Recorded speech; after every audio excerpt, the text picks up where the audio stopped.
মানুষের মুখে শুনেছি যে সয় সে রয়, তবে আমি পেন্সিলকে দেখে এটা বুঝেছি যে সয় সে শুধু ক্ষয়ই হয়।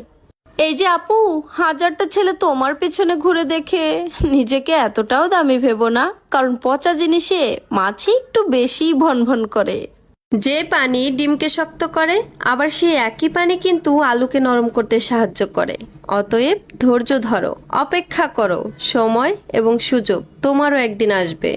কি আর কইতাম দুঃখের কথা, যখন মানুষের টাকা ধার নিতে আসে তখন তাকে দুঃখের কাহিনী আমারে শোনায়, আর যখন আমি সেই ধার দেওয়া টাকা ফেরত আনতে যাই তখন আমার দুঃখের বর্ণনা দিয়ে টাকা ফেরত আনতে হয়।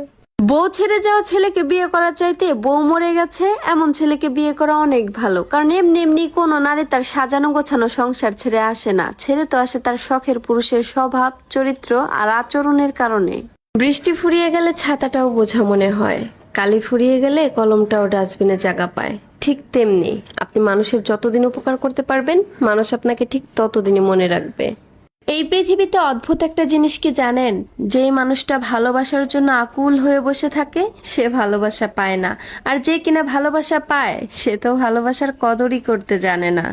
স্বামী জান, মানুষ শুধু ব্যথায় নয় কথায়ও মরে, কথায় যে কত ব্যথা সেটা কেবলমাত্র কথায় আঘাতপ্রাপ্ত মানুষটাই বলতে পারবে। মেয়ের বাবা মা মেয়ের জামাইকে যত্ন করে যাতে করে সে তার মেয়েকে সুখে রাখে, কিন্তু ছেলের বাবা মা সে তো সারাদিন ছেলের বউয়ের নামে শুধু কান ভাঙায় যাতে করে সে তার বউকে অবহেলা করে। দুজনেই তো শ্বশুর শাশুড়ি, তাহলে কেন তাদের মধ্যে এত পার্থক্য? সব পুরুষ খারাপ হয় না, কিছু কিছু পুরুষ অতুলনীয় ভালো হয়। সব পুরুষ অজুহাত দেখিয়ে চলে যায় না, কিছু কিছু পুরুষ ছেড়ে যাওয়ার হাজারটা যৌক্তিক কারণ থাকার পরেও পরম যত্নে ভালোবেসে আগলে রাখে, শেষ নিঃশ্বাস পর্যন্ত হাতটা শক্ত করে ধরে থাকে। সব পুরুষ ঠকায় না, কিছু কিছু পুরুষ ঠকে যাওয়া নারীকে যত্ন করে আগলে রাখে।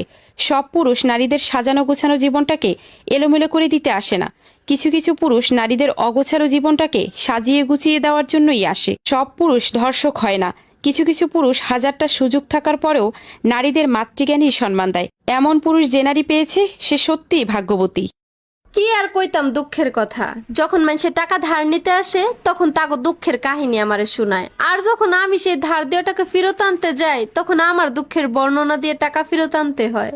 পাঁচজন একসাথে বসে অন্যের নামে সমালোচনা করতেছেন, হঠাৎ আপনি মাঝখান থেকে চলে যান, দেখবেন বাকি যে চারজন আছে তারা আপনার নামে বদনাম করতেছে। হ্যাঁ, এটাই আমাদের বর্তমান সমাজ।